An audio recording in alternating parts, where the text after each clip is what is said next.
Entire age of Overlord hype train that's been coming through has been, well, a ride. Make sure you guys smash love and crap out of that subscribe button so you guys don't miss out on more awesome content. Big 3 deals. Remember, discount code MCO40, save you on your purchase. The main thing I wanted to show off down here was if we scroll on down here, you're going to see that they do have revamped Fire King structure decks, $35 for 3, shipped to your front door. And they also have the Maze of Memory set coming down the pipeline here as well. If you were wanting to pick that up, you remember, discount code MCO40 takes money off your purchase, as per usual. I mean, that's free, and of course, I mean, free shipping on orders over $50. That's what you want to hear. Alright, so, Sinful Spoils of the Snake Eye here. Now, this is hilarious to me. People are upset because this card is hitting the $9, $10 mark at this point in time. I'm going to tell you the exact same thing I tell you every single time this happens. Told you so. You had the chance to buy this when they were $5. All right, it's a one of. You could have bought back when it was $5. Once again, you've got the window of opportunity that you could see 3, 4, 5 months down the pipeline here, and people just chose not to take it. And now the rest of the market is reacting to this. Lowest right now is $9.35. I don't have much else to really say on this. It makes sense that this is happening, and it's going to continue to happen as is tradition around here. Alright, Armoroid. Yeah, so evidently Edison had something to do with this. Well, when this card distributes someone successfully by attributing at least one roid, all spell and trap cards on the field are removed from play. I love this card. This is hilarious. But you mean to tell me that $1.10, $1.10, 50 cents back here, people, that's a lot of sales for 10.3 and 10.2. Yeah, this thing has huge sales. I don't know what it is with Edison, but all of these, it's always like these crazy ideas that Edison just continues to explore out here. Whether or not they're good or bad, they're just doing things. And I think that's hilarious at the end of this. So, good stuff. I mean, there's also Legendary Duelist version, and there's the High-Speed Riders common down here, but people do like their bling for a super. Okay, Exceed Encores. Evidently, Judgment of the Light First Edition prints for near mint. Somebody said we're $50, and I came to, nope, there's one for 23. Maybe it's lowest verified that they're 50, or maybe they're just crazy. Yeah, oh, actually, ugh. Okay, well, never mind. You have one listing, very cheap, and then they bulge up to $50 for first edition near mints. That's actually disgusting, come to think about it.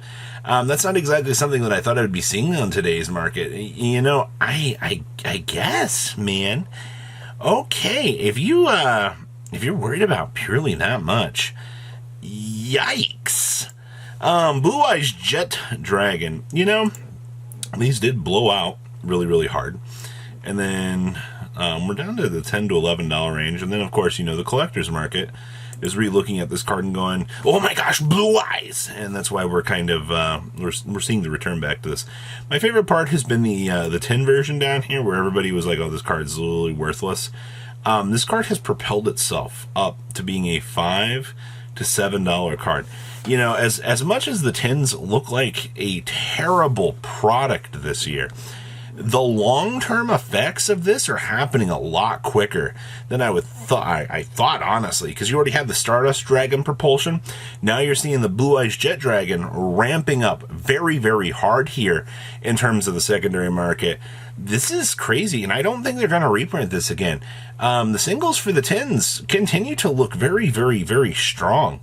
Ice Shade ran a grind. Yeah, I hope you're ready for this one. Our curve has been extremely strong for this. I see you have two stragglers down here at the $6 to $7, $8 range.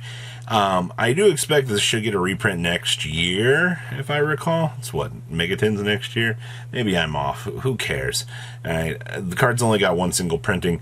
It is pretty much one of the best cards for the Ice Barrier deck going forward.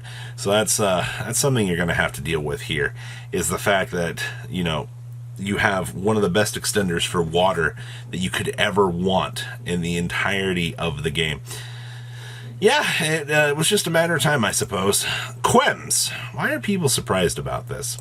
You have to understand that branded players, now effectively everything was looking way cheaper post Megatins. I mean, way more inviting. But what do you expect people to do with Quem. All right, people see everything else going down, more people want to buy branded, right? Well, that means more people buying branded, less Quems are available on the market, and you're seeing the waka waka waka, you know, they're getting destroyed off the market, and people are like, oh, this is such BS, like, what's going on with Quem? Well, supply and demand, baby. That's what's happening here. Economics 101. Love the fact that Floowandereeze and Snell and MPen is now a $44 card. You know, if you went to pick up Floowandereeze and pick up a Snell, you know, I wouldn't feel too bad about doing it now. MPens are back up to $10 for secret rares. Holy crap. You go MPen. Somebody just paid $15 for a first ed MPen. That's crazy.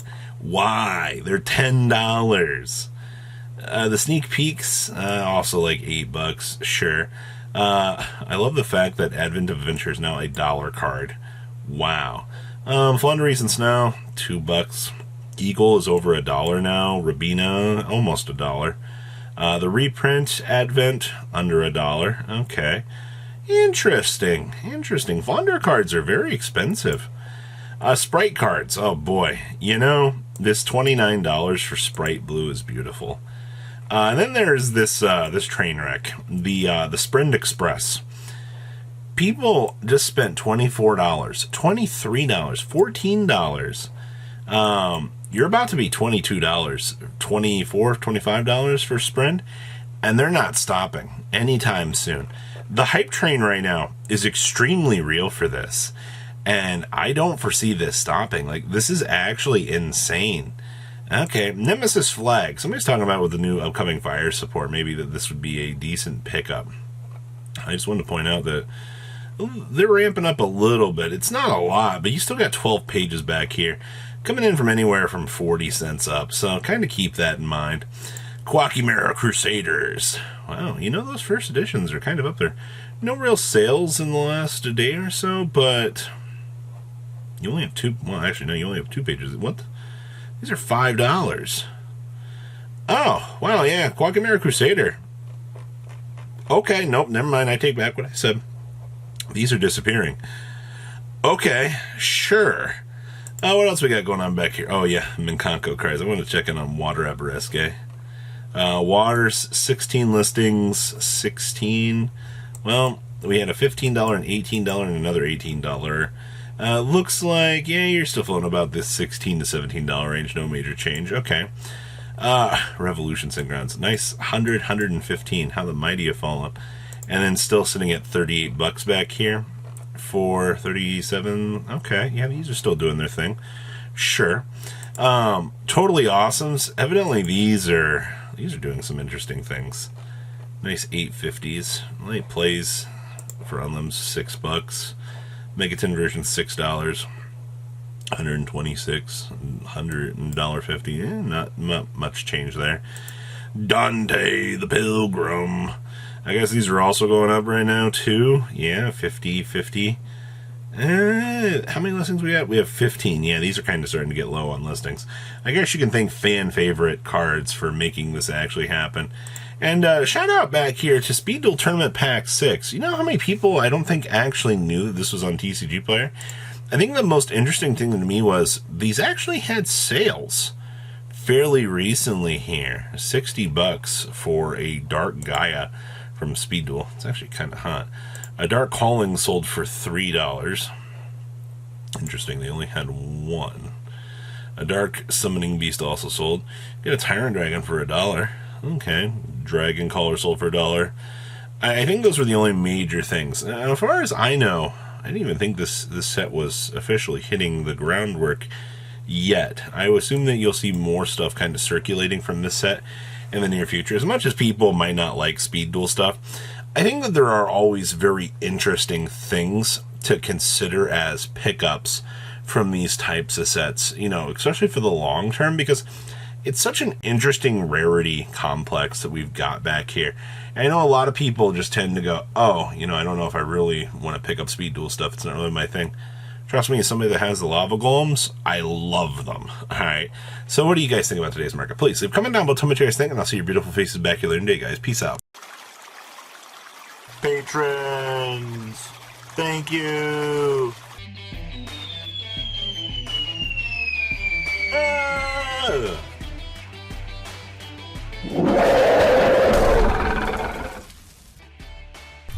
Thank you so much for watching. Check out these other videos.